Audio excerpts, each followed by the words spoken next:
So then, boys and girls, welcome to this week's Wowhead Economy Weekly Wrap-Up. This is going to be episode 195. First thing we do, as we do every week, is give a bit of a shout out to Samadan, who puts the time and effort together of collating this little report, and it goes up on the Wowhead blog every Sunday evening. There's a link in the description down to this if you want to have a read yourself, but let's have a look and see what we're going through this week. So, we have the value of some items, or how to value items. We have 80 plus million gold in patch 9.1. There's some big numbers there for sure. There's a discussion point on whether stats matter, and then there is some further reading for you guys that want to dive in a little bit deeper. So, firstly, let's talk about the value of items. Now, I kind of prompted this conversation, so we'll gloss over this relatively quickly, and we'll get on to the stuff that I've not already talked about. But I posed a question over on the subreddit a few days ago, questioning how we value items in the game and what price sources we can use, and then some further thinking behind what you might want to do with them. So very quickly, crafting, DB market, and smart average buy price are all price sources that TSM provides us with when helping to value an item, but how can we use those when listing and selling stuff on the auction house? We were talking about this earlier on stream today, actually, in fact, that utilizing the crafting price source within TSM, within your auctioning operations, while it is a safe way of doing things, it's not necessarily the most constructive way of doing things.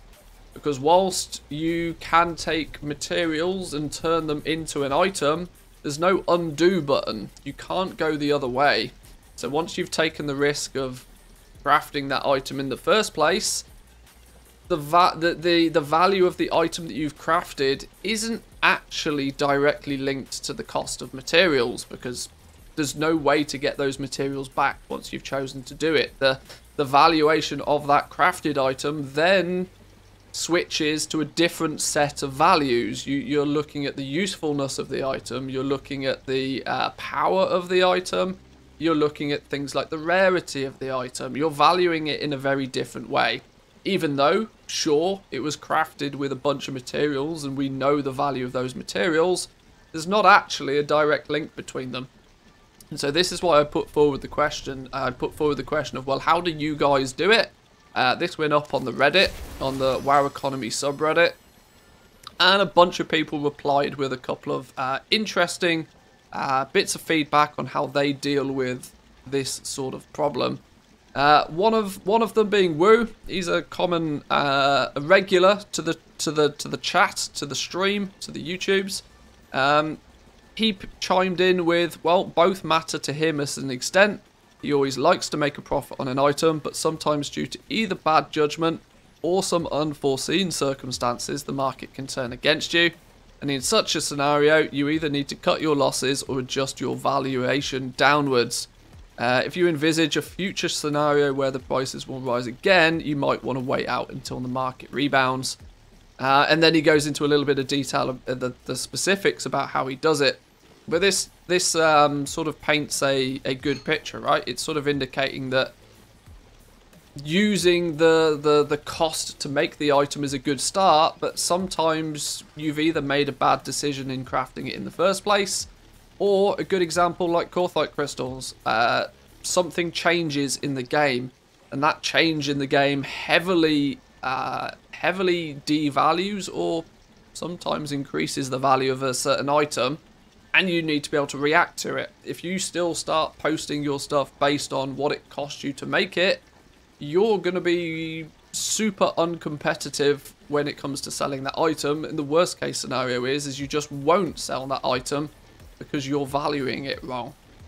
So Wu chimes in with a couple of ways that he tries to achieve this by using some smart use of averages in his operations to kind of, find a middle ground. If the market turns against you, then you've got a fallback option so that your things will still list, you'll still be competitive.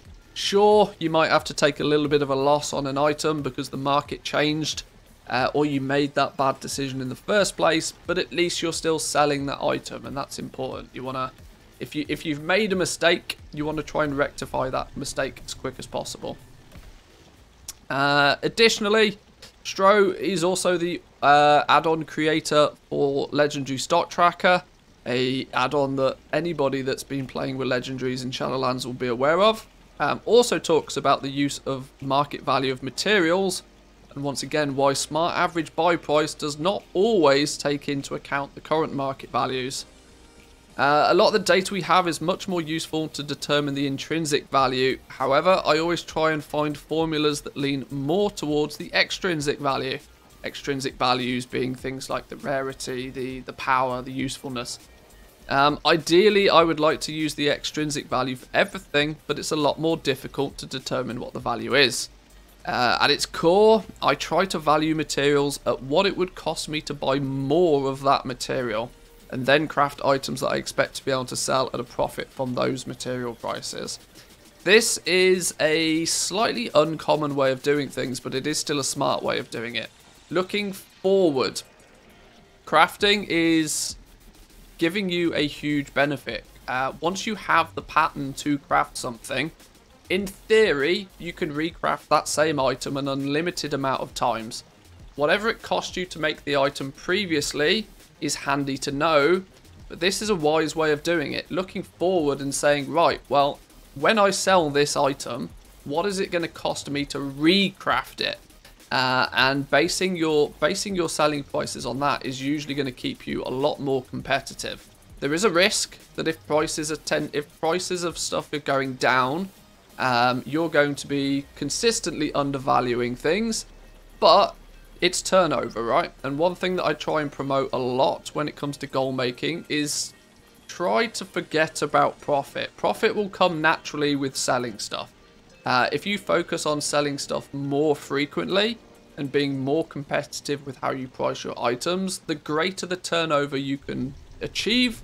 If you can sell 1,000 items in a month, it's better than selling just 100 items in a month. Now, obviously, as long as you're at least making some profit more often than you are not making profit, you still win overall. And it's going to be much easier to do if you're focusing on selling lots and lots of things. And this is a cool, interesting way to price your items, looking at, well, what would it cost me to recraft this rather than what did it actually cost me to craft. Now, looking backwards into the past and determining what it did cost us to craft is quite easy to do.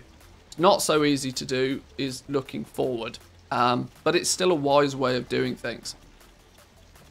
Sometimes also simple is a good place to operate.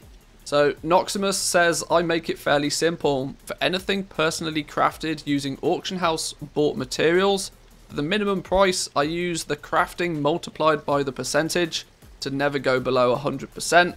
I feel it's an adequate for the rarity whilst considering the deposit fee is significant. This is the nice safe route to which most people choose to go. For everything else, normal and maximum value of my crafted pieces, I use an average of the maximum prices for crafting, DB market, DB region, etc. and adding on a modifier to certain groups where the value might be more or less. I use the same string with a different modifier on minimum prices for items I don't craft, but I'm simply flipping. The only problem I've found is that if your modifier is too low after a reset price and you forget to adjust it, you might get caught by an undercutter's drastic price decrease. This is, yeah, in many cases, keeping things simple is a smart way to do it. This first bit is I would say it's the normal way of crafting and selling things. You're utilizing what it actually costs you to craft, and you're going to make sure that you sell it for, you know, what it cost you plus a bit more so you don't lose. But that's just your minimum price. That's the bare minimum. Now, we're not interested so much in selling things for the absolute minimum price. We'd like to sell things a little bit higher than that anyway. And so the normal and maximum prices can be a little bit more flexible. Not strictly based on what it cost you, but closer towards what things like market values might be. Good feedback. I thank all of the people that not only got featured on the Wowhead blog, but also took the time to apply in the subreddit as well. So thank you once again. I actually took a lot of this information and collated it all into one video. saying, well, how to value items in WoW, and gave a little bit of a breakdown of how you can do it in TSM. If you haven't seen the video, go check it out. It's quite valuable, I think. It does require I'd say a medium level of understanding of how TSM works. It's not too beginner focused, but if you know some of the basics of TSM, I think this could really help you when valuing your items going forward. But there we go. Let's move on to something that might be a little bit more attractive. 80+ million gold made in patch 9.1. So, up front, I'd like to say this is not a get-rich-quick scheme, nor is it easy replicable. I think opportunities for large goal making change every patch/expansion, so instead of thinking of principles to help you set up for success, I'm using an anonymous account to post this because I intend to continue making gold, albeit much less aggressively. Don't really need the additional attention. It's interesting that this is often the mindset of many gold makers, that they would like to stay somewhat anonymous. I'm of the opinion it really doesn't matter.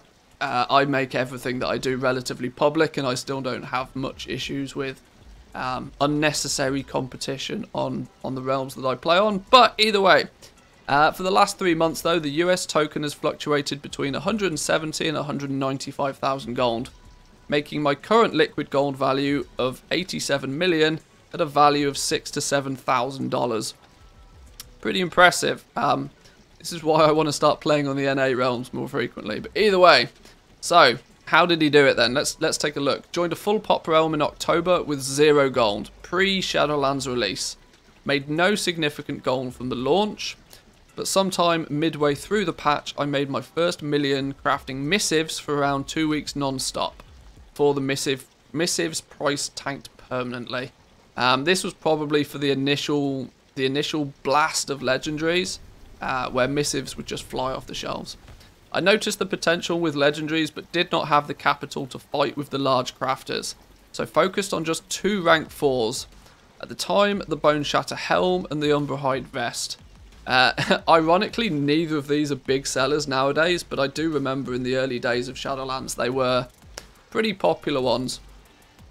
If you remember 9.0 prices, this took a significant amount of gold to rank them up, and took incredibly long to do with no capital. Basically reinvesting every copper I earned back into crafting more legendaries to then be able to sell. Yeah, early days turnover is a big problem with legendaries. All the more so the reason why I suggest people, use other gold making methods to build a nice pot of gold, and then once you've got that big pot of gold, feel comfortable in, tunneling it all into some of the legendaries to get a bit of a jump start on it. Move on though to April 2021, I noticed raw materials were much lower than at launch and made a crazy goal for themselves. They were going to obtain rank 4 in every possible legendary slot. It's a crazy goal. It's a crazy goal that I've now achieved on 2 realms, and I'm definitely seeing the benefits of doing it. But yeah, I agree. It was expensive to do. I was unemployed back then due to pandemic problems and had plenty of time to play WoW almost full time. I maxed out all the leatherworking slots through mid-May, bought a second auction house account, then maxed out tailoring, then blacksmithing and jewel crafting. It's really interesting to see he started with the most expensive one. I did something similar almost by accident, and I regretted my decision very quickly. Starting with leatherworking, whilst it appeared to be the most profitable, was also the most expensive to level up, meaning turnover was always a problem. I never had enough capital, enough actual liquid gold to recraft everything that I was selling, and it slowed the process down massively. If I was to do this again, I would definitely start with the cheap stuff. I would start with tailoring, I would start with jewel crafting. Bang those out, get those leveled up, and get a couple of weeks of sales under your belt. And hopefully then a bunch of gold to go with it, to then invest heavily into blacksmithing and leatherworking to kind of skip that early grind. It's interesting to see people did it this way as well though. Note this was on a full pop realm, so I had plenty of competition, plus profits were not that high mid-patch. I had to repost on the auction house very aggressively and religiously, plus continuously reinvesting profits into crafting new ranks. Never exceeded 3 million gold. This is why I think a lot of people get stuck when leveling up their legendaries. Because you do get to this point. You get to a point where every drop of profit that you make is being reinvested into leveling up new stuff. And so you go a huge duration of time without it looking like you're getting anywhere. And this was the problem with starting with leatherworking, right? The fact that the costs were ridiculous. So every time you sold something, you would spend that gold again. And the same thing would happen just every single day, And you'd look at your gold graph after a week, and you'd say, well, I spent 2 hours every day crafting and posting and cancel scanning. And I did this for a week, and I've got no more gold now than I did when I started. What's the point? But what's really difficult is to break down, well, what has your account value increased by? Unlocking those higher ranks is certainly worthwhile, but you've got to kind of... There comes a point where your gold does explode, but you go a long time when you start crafting legendaries without feeling like you're getting anywhere. But then when you get to a point where you've leveled everything and you stop having to reinvest everything, your gold explodes. And we'll see that when we look at the graph in a minute. In fact, you can see it exactly here. You can see you go months without feeling as if you're getting anywhere. And then out of nowhere, you stop leveling stuff up, you stop having to reinvest everything, and your gold goes crazy. Around May and June, though, was when I started to focus on 9.1 predictions. There was the Auction House podcast and, nicely my YouTube channel, which were some of their biggest sources. Rest in peace, Auction House podcast. I hated the domination socket concept and still do, because it ruined what I thought was my potential to make back the profit. I was convinced I wouldn't even make one single gold cap. There was no smooth sailing at any point. By the time I realised Vestiges required Renown 44, all my secondary crafters had to basically grind Renown from 0 in a week. This was before the 9.1 catch-up. All the people making millions immediately in patch 9.1 were selling the 230 item level gear, which I did not plan to pursue. My biggest competitors also came back during this time, the largest of which was literally posting on 4 accounts simultaneously. Props to the dedication, but was annoying AF to compete against. Do we know what realm this dude plays on? Did he say? I doubt he did, considering he's tried to remain somewhat anonymous. There's a very good chance that he was, you know, coming up against Dirty Irby or Hickons. Either way, where did we get to? Yeah. But immediately, once somebody posted in WoW Economy that you unlock Vestige immediately at Renown 44, that's when things started to go uphill. Basically, 6 months of non-stop effort worked on through February to July started to pay off, and you can see the gold climb. Was it Frostmourne? Did it say somewhere it was Frostmourne? Okay. Wait, this just goes to emphasize once again, though, right? That you go the longest amounts of time whilst feeling as if you're not actually getting anywhere. But soon as you get to the point where you've got those things leveled up and you're no longer reinvesting all of your gold into continuously leveling things up, once the leveling process is done and you're just focusing on selling and recrafting what sells, you can just do some crazy things. Look how quickly these gold values go up. So from July to August, went from 0 liquid gold to, let's call it 28 million gold in a month. And that was just the start. Then it went from 28 million to 75 million. So about 50 million increase. in 1 month. That's 10 million a week profit. That means you must have, this guy must have been selling, I want to say 3 to 5 million gold of like value every day, literally 7 days a week. This is actually crafting on a ridiculous scale. I think he goes into some reflections here as well. That'll just it's nice to see this, but you also have to remember that there's ludicrous amounts of effort that goes into this. I mean, he did state up here, right, that he was basically playing WoW full time at that point. He said it somewhere, I can't see it. Unemployed due to the pandemic problems and had plenty of time to play WoW almost full time. So yeah, sure, you can make a dirty amount of gold, but it also takes time. Some reflections though. Reposting. In certain markets, legendaries being one of them, you have to love reposting because that's all you're going to do for months on end. All of your competitors will also be reposting consistently, sometimes like me, almost 12 to 20 hours a day. If you don't like it, just move to a different market. There's plenty of ways to make gold and plenty of strengths to rely on. True, I can't deny, legendaries are one of the most aggressive markets in the game because they hold the key to results like this. Where there's the potential to make this much silly gold, I mean, this is fuck you money, basically, isn't it? This is so much gold that you can do anything you ever want in game forever again. And if you can achieve that in 2 months of, you know, borderline derogatory amounts of playtime, if you can do this in 2 months and then have enough gold to never have to worry about gold ever again in the game, it's worth it to some people. And that's why people do it. Crafting. It takes several hours of pure crafting just to replenish the stock of sales from the previous day. A lot of callous hides, a lot of lightless silk, a lot of desolate leather, soul dust, lacestrite, etc. This was one of the things that is very unrepresented with legendaries. The fact that the intermediate items, now he lists a few of them, but it's often the turning callous hides into heavy callous hides.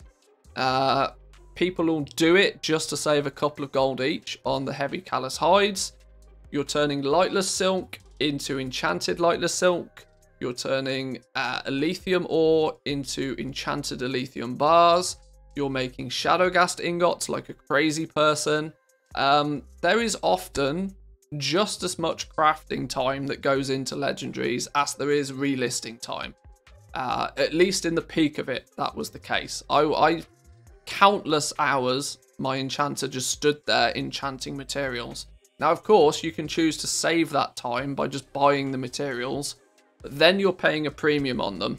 And that premium that you pay on them could often push the items outside of the profitable price window for some, meaning that you kind of had to craft the stuff yourself to have even the smallest of chances of, you know, turning it into a win. But yeah, crafting was crazy. There was one point early on in Shadowlands, I actually had 3 accounts running simultaneously just to keep up with the crafting. And I wasn't even banging out results this crazy.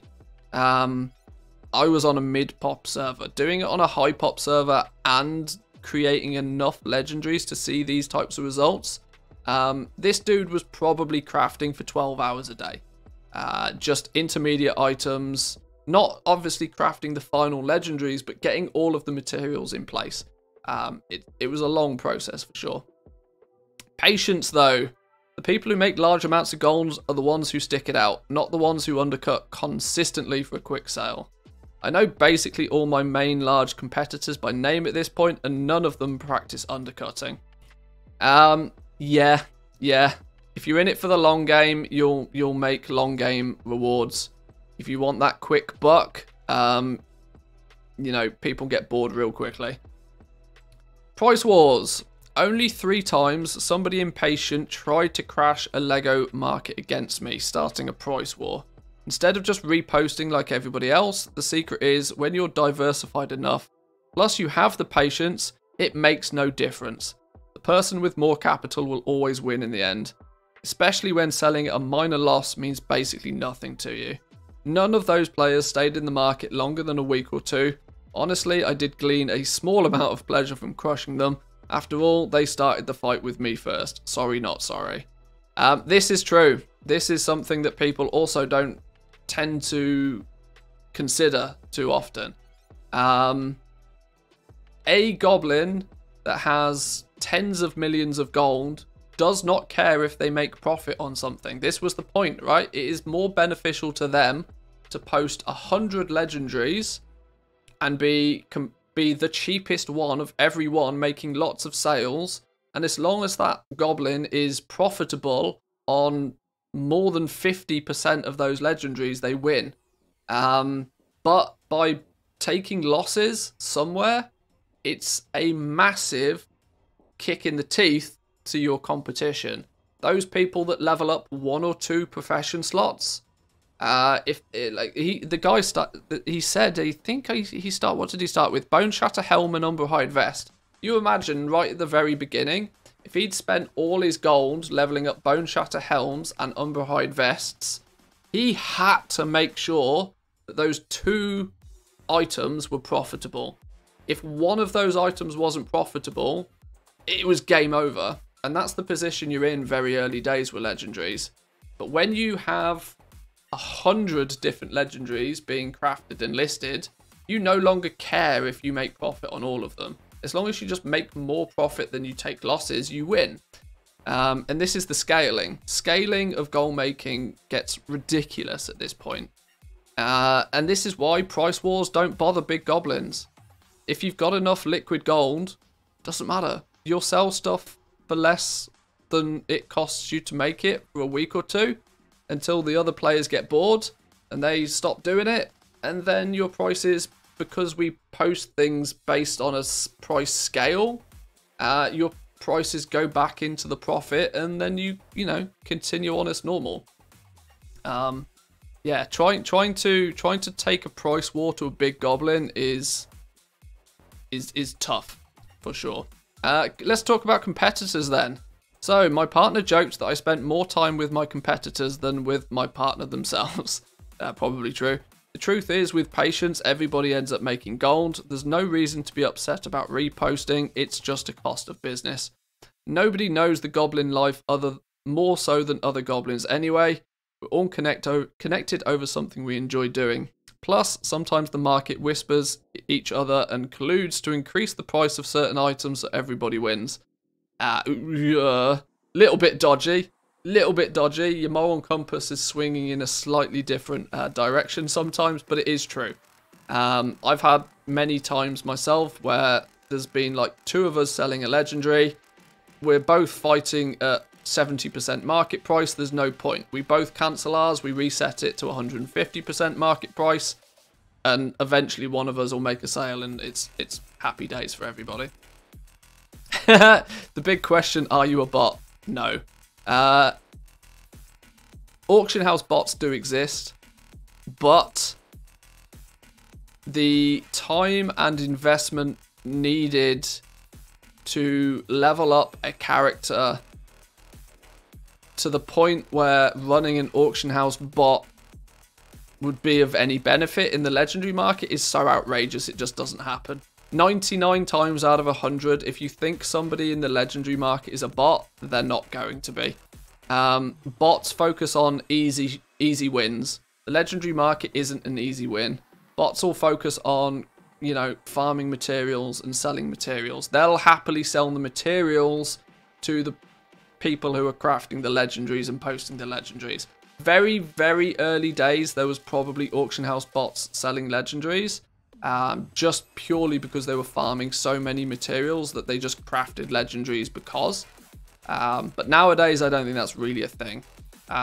If you're going to come up against competition on the auction house, it's going to be other real characters, and you'll be amazed at the dedication people will put in to sell their stuff. Easy gold making though. Go back in time and buy Lightless Silk when it was under 1 gold.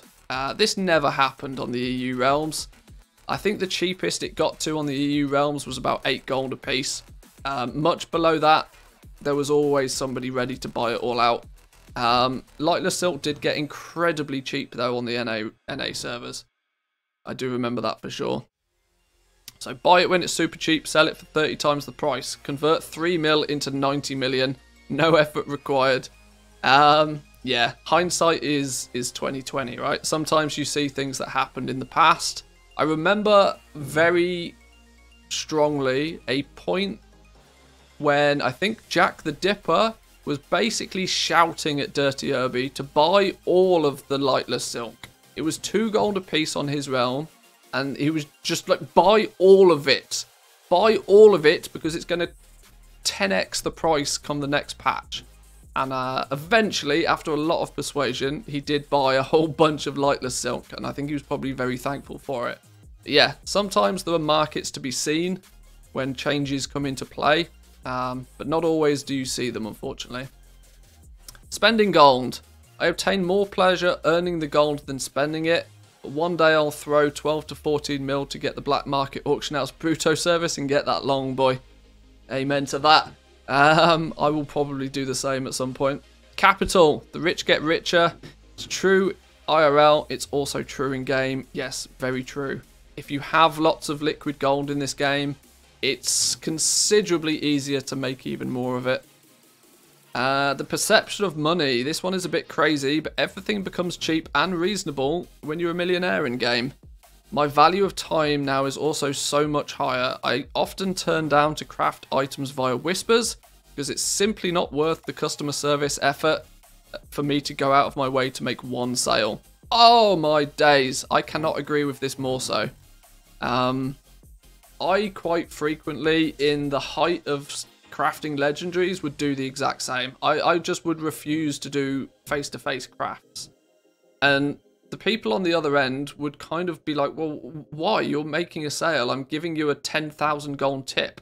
And what they wouldn't realise is the 10 minutes it would take me to deal with them, tell them what materials that they need to give me, for me to craft the item, to then find them in some random part of the world.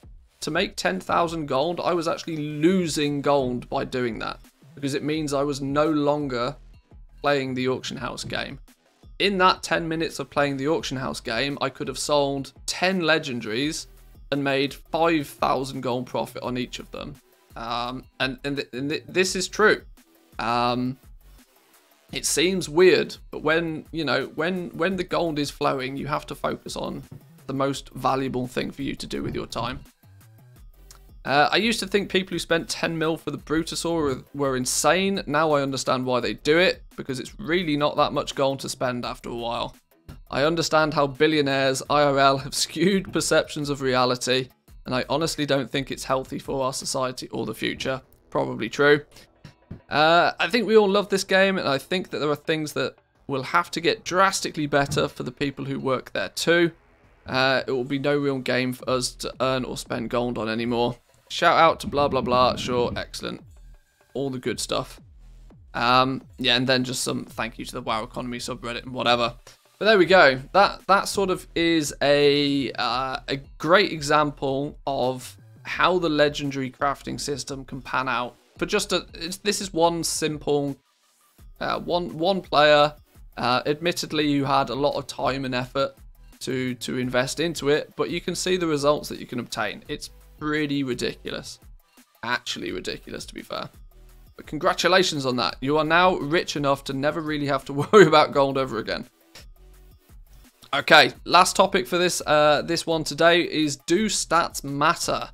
I'm getting into the crafted item level 200 plus gear, and I've recently just started crafting stuff with random stats. Is it worth trying to buy missives to decide the stats?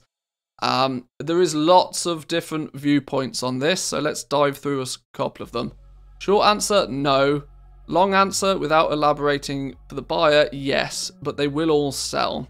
It's just the non-preferred stats take a little bit longer to sell, while the preferred stats will fly off the shelves. I still craft with RNG stats and sell plenty by only reposting once every 12 hours. This is true to say for the 200 item level gear. The 230 item level gear is where it's more beneficial to start crafting it with missives. Because the item level 230 bit of gear is something that a player is likely to keep hold of that one item for a lot longer. The 200 item level gear is catch-up gear. It's you know, you've leveled that ult, you've dinged 60, you're item level 80 or something pathetic. You go to the auction house and you buy a set of 200 gear. You then go to Corthia, or you do some M+, or go do the raid, and you replace most of that gear in a couple of days. Usually meaning that people don't pay too much of an interest to stats on crafted gear, or catch-up gear, I should say. But the 230 stuff is where it starts to, you know, the borders are, it's not quite so black and white. Because somebody's going to buy that item and probably keep it for a little bit of time. They're going to be more inclined to look at the stats on it and maybe buy the stat balancing that works in their favour. FYI, if you use a missive, you can proc double stats. For example, an item level 200 helm with 145 haste and no other stats. It can get pretty wild. I hit 36% haste on a brand new shaman. Yes, there is a little trick you can do. If you only missives, the game asks you to use 2 of them, but if you only use 1 of them, you're basically choosing that one stat, but the one that you didn't use a missive on still has the 4 secondary stats it can roll with. So 1 in 4 crafts, you're then likely to get one of these double stat procs, which are super rare in the game because so few people do it. But in the hands of the right player, that will be a huge advantage to some. I did a video on this a little while ago. There's a little link to it here. If you're watching this on YouTube, scroll down a bit, you'll probably find it. Some people may hate me for sharing this, but crafting multiple of the same gear is the lazy man's trick. As others pointed out, stats on gear do matter, but to address this, there are 3 approaches to crafting and selling. 1, use missives. Missives are not worth it when the profits are thin, which is the case for most high pop realms and even medium pop realms.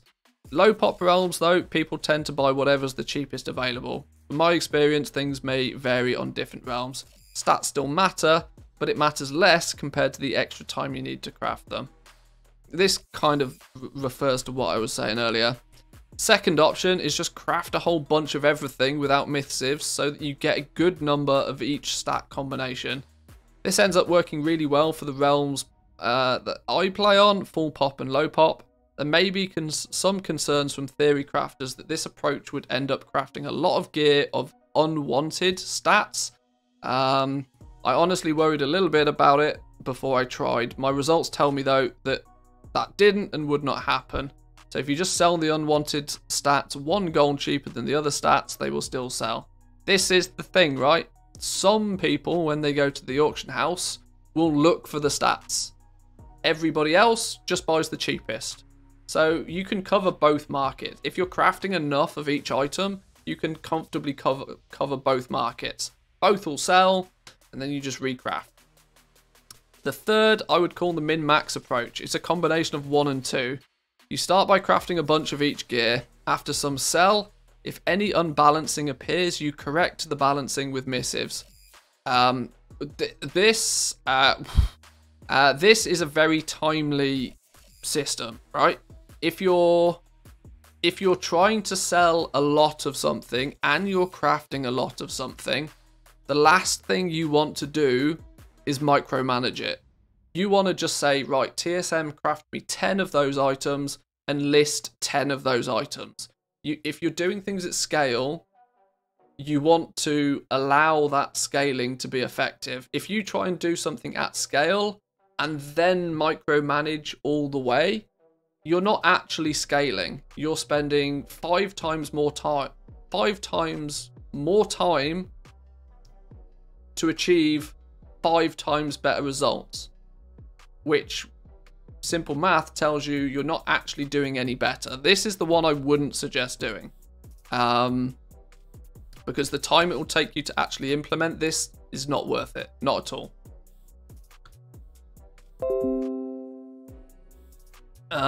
Not to mention, yeah, working out which ones would have sold is an absolute pain in the ass. You'd have to remove all of your items off the auction house. You'd have to, you know, order them all. You'd have to see which ones you've got, because, yeah, it's just absolute nightmare. Do not do number 3. In my opinion, sure. But do not do number 3. Pick 1 or pick 2. Either craft a lot of everything and just post a lot of everything, or craft 1 or 2 and use missives to get exactly what it is you're looking to craft and sell. Option 3 is not actually scaling. It's that's a bait. Don't fall for that one. But 1 and 2 makes perfect sense. 1 and 2 absolutely makes perfect sense. There are also some differences if you're selling item level 87, 200 and 230 gear, as each will have its own market demands. Largely it depends on how deep you want to get into the market, but for general base item level, mass crafting works in most situations, yeah. For low level catch up stuff, just craft a bunch of it, throw it on the auction house. For the higher end stuff, that for starters is more expensive to craft in the first place, that's where you might want to start looking at missives to sort of keep the number of items that you craft to a minimum, but make sure that you're actually getting the, you know, the ones that other people want. Not only to mention though, it's kind of difficult to work out what it is that everybody wants unless you've got a really good understanding of like all, what is it now, like 36 specs in the game or something. You're probably not going to know, right, well, is haste worth more to more people, or is mastery worth more to more people? You don't know. I like to go with a simple approach, craft a bunch of everything, post a bunch of everything, and the market will tell you the answers. But there we go, boys and girls. This was this week's Wowhead Economy Weekly Wrap-Up. This was episode 195. I hope you enjoyed. If you want some further reading, you can head over to the WoW Economy subreddit, or equally jump over and check out the Discord server. And lastly, of course, we have to give a little bit of a shout out again to Samadan, who puts this little report to us each and every week. But if you enjoyed that, boys and girls, remember to give the video a like, subscribe if you're new around here, and I'll catch you guys next time.